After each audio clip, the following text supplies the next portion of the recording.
Achievers, striving for your career. Good evening friends, आज हम ancient India की 6th class कर रहे हैं। आज संगास और सतवाहनास के बारे में पढ़ेंगे। मौर्यन एम्पायर के नेक्स्ट क्लास है ये।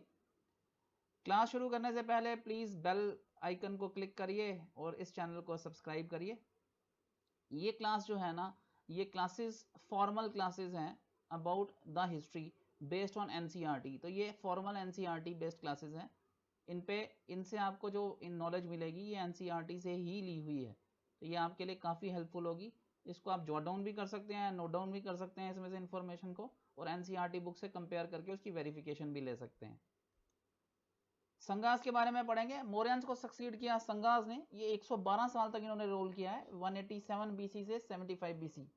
ट्रेडिशनली संगास जो थे ना, ये ब्राह्मण होते थे, हाई पोजीशंस को ऑक्युपाई करते थे। मैंने लास्ट क्लास में बताया था कि बृहंदता जो कि आर्मी चीफ, जो कि एक किंग थे, लास्ट मौर्यन किंग, उनको आर्मी चीफ पुष्यमित्रा संगा ने मार दिया था जब वो एक दिन आर्मी को रिव्यू कर रहे थे।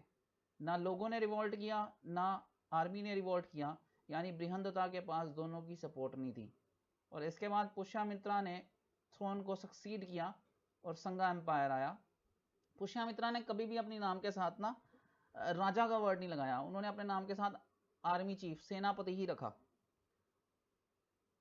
पहला इवेंट पुष्यमित्रा की रेन का रहा हुआ है कि उसने विदर्भ को जीत के वापस लाया। विदर्भ जो है ना, वो उसके वहां के जो गवर्नर थे वो एक मिनिस्टर हुआ करते थे मौर्यन कोर्ट में, उसके रिलेटिव से। तो जब उन्होंने देखा कि मौर्यंस कमजोर हो गए हुए हैं, आखिरी राजा बृहंदता मारा गया है, तो उन्होंने उसका फायदा उठाया और उसने अपने आप को ना वहां का राजा डिक्लेयर कर दिया। राजा बना और यज्ञ सेना, ये यज्ञ सेना ने किया।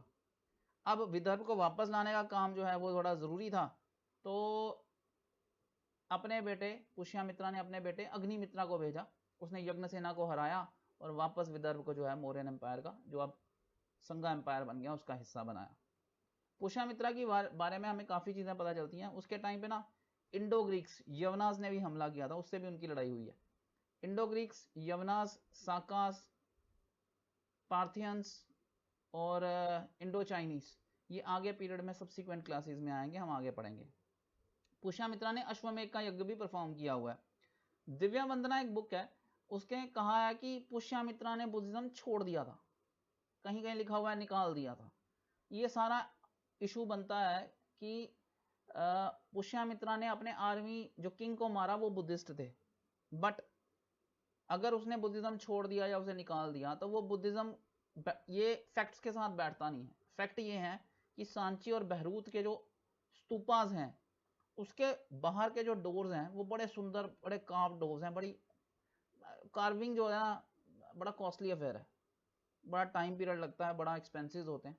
तो इतना बड़ा एक्सपेंसिव करने का, इतनी मेहनत करने का, अगर वो बुद्धिज्म छोड़ देता तो वो क्यों करता।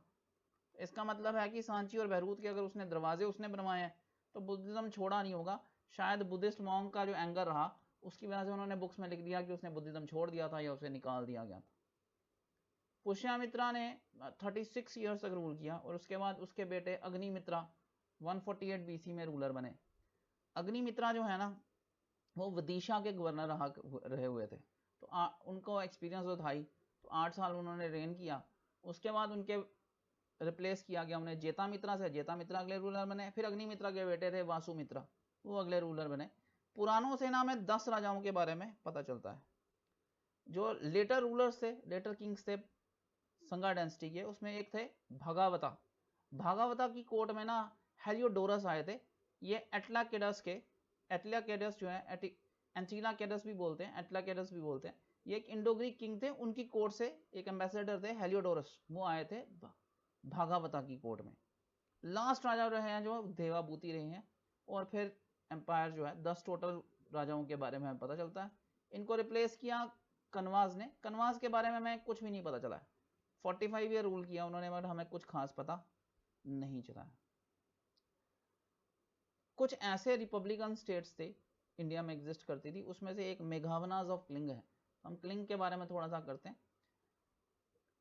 क्लिंग का नाम ना अशोका के टाइम सुनाई देता है, उड़ीसा, और उसके बाद वो नाम डाइल्यूट हो जाता है, आपको दोबारा नजर नहीं आता। बट दोबारा वो खड़ा होता है चेता डायनेस्टी के एक रूलर थे केरावेला, उनके आने से।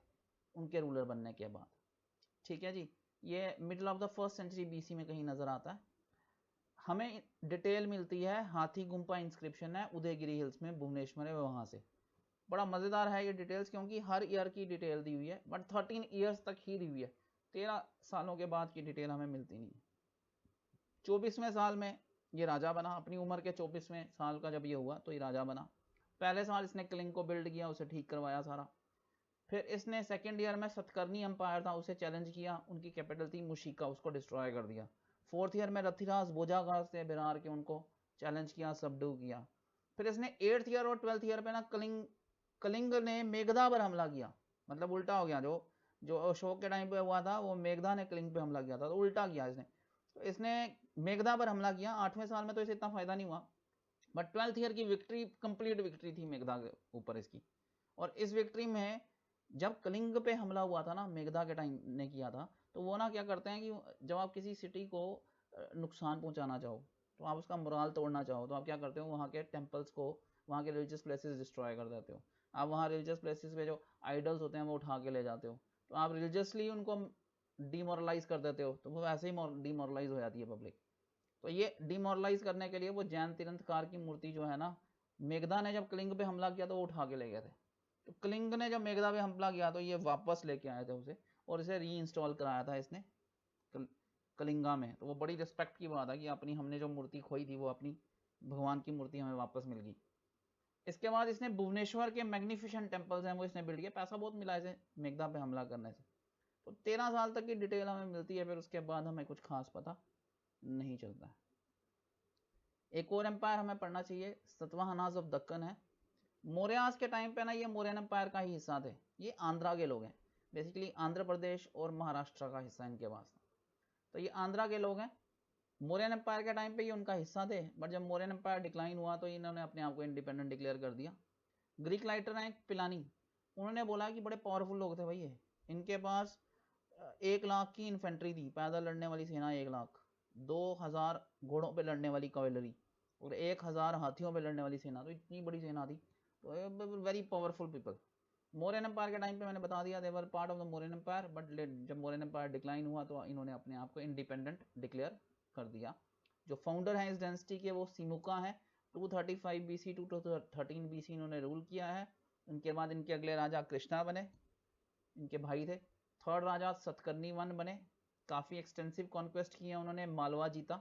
मालवा सेंट्रल इंडिया का हिस्सा आ गया, नर्मदा से ऊपर का। विदर्भ आ गया, नागपुर वगैरह का हिस्सा सेंट्रल इंडिया आ गया। नर्मदा वैली का एरिया को इन्होंने जीता। इन्हें साउथ इंडिया का लॉर्ड कहा जाता है, साउथ इंडिया का लॉर्ड ऑफ दक्षिणा पाठा कहा जाता है। अगले इंपॉर्टेंट किंग जो थे ना इन दोनों के बीच में, अगले राजा बड़े बने, वो गौतमीपुत्रा सतकर्णी बने। सतकर्णी वन और गौतमीपुत्रा सतकर्णी के बीच में 3 राजाओं ने रूल किया। इसमें एक सतकर्णी 2 भी थे, 56 ईयर्स तक उन्होंने रूल किया, बट उनके बाद ना एम्पायर डिक्लाइन होना शुरू हो गया। उन्हें मालवा वगैरह से जीता, बट एम्पायर अल्टीमेटली डिक्लाइन होना शुरू हो गया। और फिर सतवाहाना पावरफुल हुए गौतमीपुत्रा सतकर्णी के अंदर। याद रखिएगा, पहले किंग जिन्होंने मेट्रोनिम यूज किया, that is mother's son name, वो गौतमीपुत्रा, गौतमी बलसारी मदर थी इनकी, तो गौतमीपुत्रा सतकर्णी इन्होंने नाम यूज किया। इसके बाद तो सभी ने ये नाम यूज किया, इनकी फैमिली के सभी ने यूज किया। अचीवमेंट्स जो है इनकी डिटेल की, वो गौतमी बलसारी जो है क्वीन मदर, उनके इंस्क्रिप्शंस में मिलती है। उन्होंने बताया कि उसमें बताया कि इन्होंने साकास को हराया, यवनास को हराया, पहलवास को हराया। हम फॉरेन इन्वेजन में इन सब की डिटेल पढ़ने वाले हैं नेक्स्ट क्लास में। इसने नहापाना एक रूलर थे, उनको हराया। उनसे फिर उनके हराने के बाद नॉर्दर्न महाराष्ट्र, कोंकण, विदर्भ, सौराष्ट्र, मालवा, सारा साकास वगैरह से छीन लिया, इन सभी रूलर से छीना।